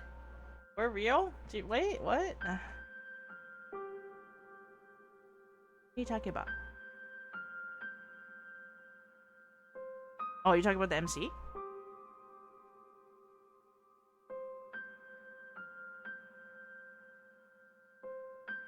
That's why I've decided to commit to my goals no matter what. Welcome, Raiders! Oh my god, Logan! Hello, welcome in! Thank you so much for the raid! How you doing, man? I give you a shout out. Logan, how you doing? Thank you for the raid. I hope you had fun in your stream. Let me see what you were playing. Oh, you're playing Ricci City? Oh, Snapples. Gotta get those wins. Were you playing rank or were you playing casual? Welcome, I'm good. How are you? I'm doing good too. Thank you for asking. It's been a little hot lately, so yeah, it's been a while since I started streaming again, and I'm back. it's been a long week. It's been a long week, but yeah, it's great to see you. It's great to see you, Logan. Yeah, rank. I have no friends for casual. Okay, I don't have much friends to play right away either. I usually go for rank too. Yeah, I hope you you ranked up pretty well. Hope you had a lot of fun. And to Logan's friends, thank you so much for coming by. My name is Choco, and I am a tarantula VTuber that streams alongside my older brother, Vanilla. We take turns streaming basically, so if you don't see me, it's probably Vanilla. Wow. America, yeah. Hello. Hello. Hello. We should play sometime because we have fans. Yeah, if I get the chance to, for sure. I don't remember the last time I touched Ricci City, to be honest. I might get back into Mahjong Soul, depending on if I have time. Because Mahjong Soul actually, they launched like a PC version of the game, so you can actually just download the game. Right? One of the reasons why I was playing Ricci City was because back during that time, Mahjong Soul didn't have a PC version like you can play on Steam compared to Ricci City, so that's why I went to Ricci City. But I think I might go back to Mahjong Soul. But we will see. I might just go back and forth. But yeah. If I'm playing with friends again and we need one more person, I'll keep you in mind, Logan. Yeah, I'll hit you up. I'll keep you in mind. Yeah, but you know, do your post stream stuff. Go, go eat something if you haven't. Remember to stretch, hydrate, take care of yourself, and you're more than welcome to stay as we're playing a visual novel game, as per usual. Oh, it's basically another Mahjong game. So Mahjong Soul came first before Ricci City. So there's a lot of OG players from Mahjong Soul. Yeah, it's just that it's not available on Steam. That's about it. It's a free to play as well. So great. I love Mahjong Soul. Yeah. But it's great seeing you. Feel free to chill if you like. Take care of yourself. Nice seeing you. Alright. I'll continue. Oh. Why, I've decided to commit to my goals no matter what. If anything, my mother's death serves as a reminder of what happens when you let feelings consume you. But why? Why now do these troublesome memories keep coming back to me against my will? So should I avoid it like the plague because I'm bad? But for the story, no, just don't avoid it. Like, just play what you want to play.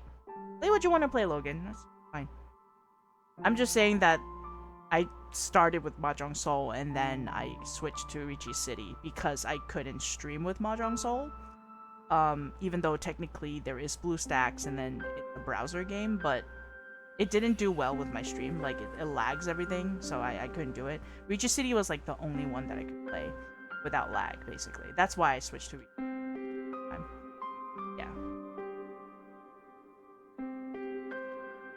Yeah, that's one of the reasons. It's not, like, bad, but I've heard that there's some beef between Mahjong Soul and Ricci City players, so I'm not too sure. I don't want to get into that because, I don't want to get into that because I don't know anything about that. All I know is I heard that they got beef with each other, and I'm like, okay, yeah, I'm just gonna not you. But yeah, so. Okay. I turned to study Vu's face. Don't get it. Oh no, beef, I'm a vegetarian. You'll be fine, Logan. You'll be fine. Just enjoy the game. Enjoy the game. Mahjong's a great game.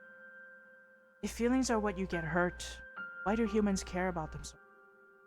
But most importantly, how can he share such an intimate part of himself with me, a stranger? Anyway, I'll leave you alone to enjoy your story reading. Thank you, Logan. You have a great rest of your day, okay? Thank you for the raid once again. I search for an answer on Vu's face, and as if he senses what I'm thinking, Vu locks eyes with me. Oh, we're locking eyes now. We're locking eyes, guys.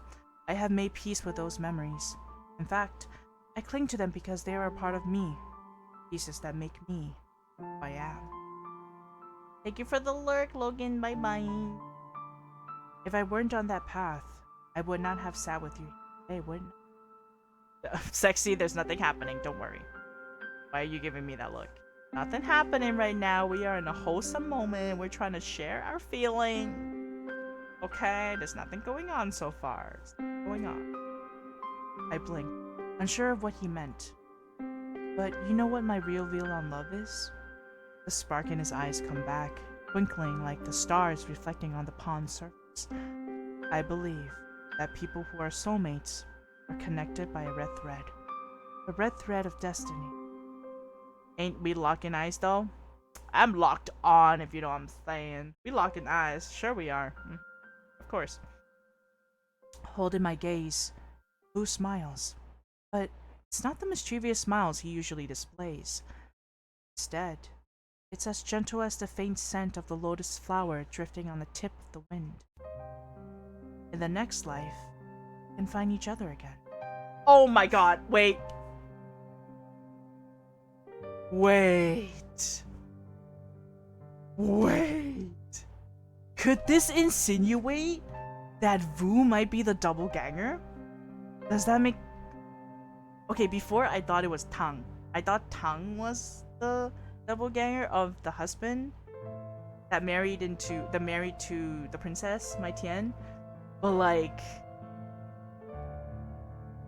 Could he be the doppelganger of the husband? Oh my god, I don't know anymore. But the fact that he mentioned in the next life they can find each other. Even though it's like, yeah, it's the simple red string of fate, but still, like, it's still a theory, you know? Oh, and of course there's an ad. We'll wait a little. But we'll do a little break while we wait.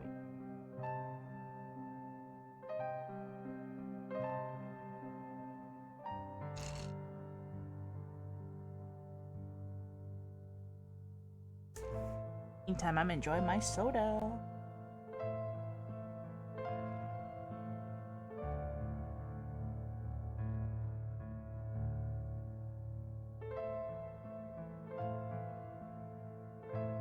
That's crazy.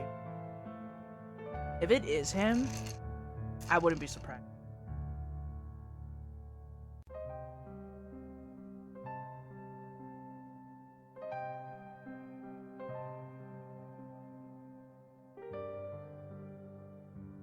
I'm starting to think like maybe it's Tang because of how his demeanor is, kind of. He almost seems like a worthy ruler type of demeanor, you know? Vu, on the other hand, is like more affectionate and more feminine and very like he's less masculine. Maybe that's why I haven't thought he might be the doppelganger, but now I'm starting to think that that theory I have is probably. Oh my god, I hope I am close. I might not know what the heck I'm talking about, but maybe. But yeah, while there's like a minute. Bathroom.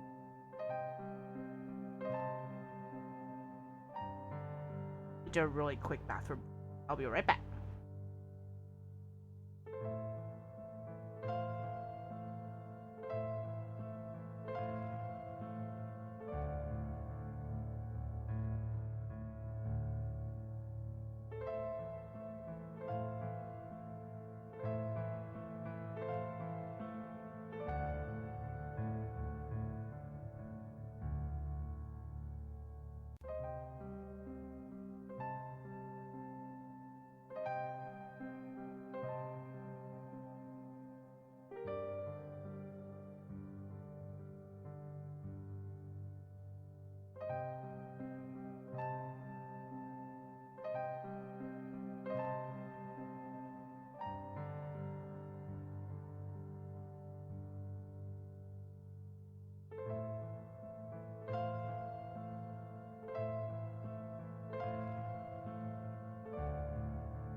And I'm back. Oh, thank you. Thank you. Okay, we back. Are back. I wonder if my theory is gonna be correct. I'm just making these crazy theories. It might not even be true. Might not even be close, but we'll see. I drop my gaze to my phoenix slippers and gently shake my head. Next life, huh? There's no next life after death. What about you, Mai? What is love to you? His question shakes me out of my thoughts. Of course, the answer to this question has always been clear. I think, even if love is real, it would be a waste of time. Oh, wait. Archmite?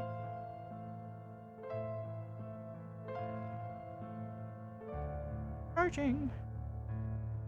People should save their time and energy to fulfill more meaningful purpose in life.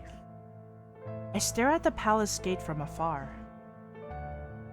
It stretches across the pitch-dark horizon of the capital. The yellow lights from its lanterns savor their last burning hour. Once again, I'm reminded of my own purpose. I needed to be right here, in this palace. I need to see how history plays out. I need to see what happens on the day of the prince consort ceremony. That's the truth that I will relentlessly pursue. Who murdered the Empress? Besides, it has been proven again and again that love promises ecstasy, yet often delivers pain to humans. Why would someone want to play a game with such high odds of losing? Whose purple eyes hold my gaze with a gleam that almost looks like someone shines a light on a crystal. Don't you think that the ecstasy might be worth the pain?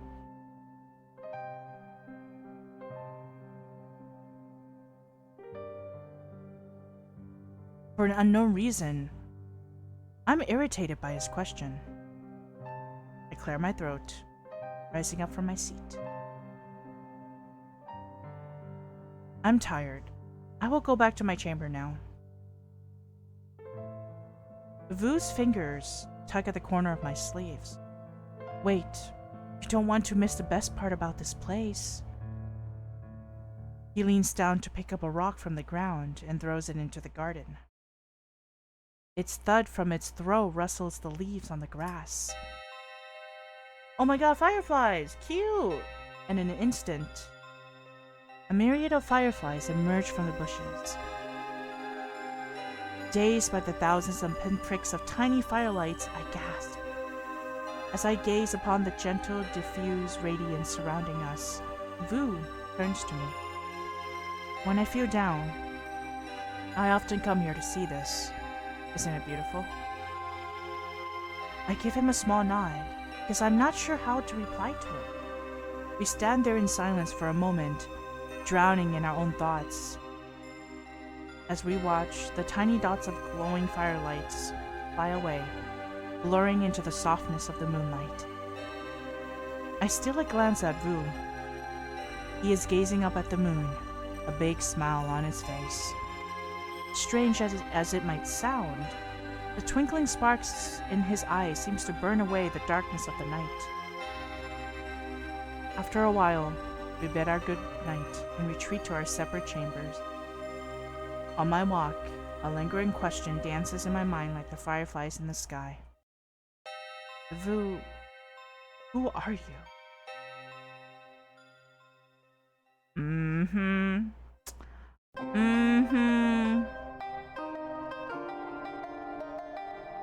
We caught up.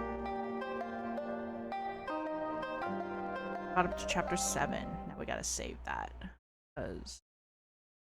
what was the... do this one. Well then. Here we are. 2 chapters in. I think we made really great progress for the amount of time we got into it. We made some interesting discoveries. A little bit about the whole time travel thing, and also the double ganger thing, and also a little bit about the history of the Red Curse. So this will become very, very interesting. I'm really anxious to see like who the murderer might be, and if any of the guys are basically the double gangers of you know, the husband. I don't even know if they are doppelgangers of the husband. I feel like there might be. How many chapters are there in this game? Actually, I don't know. Let me check. Um Let me check. They mention how many.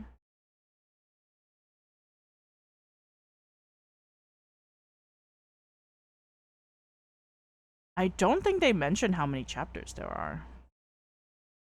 Not in the Steam page at least, but maybe the website?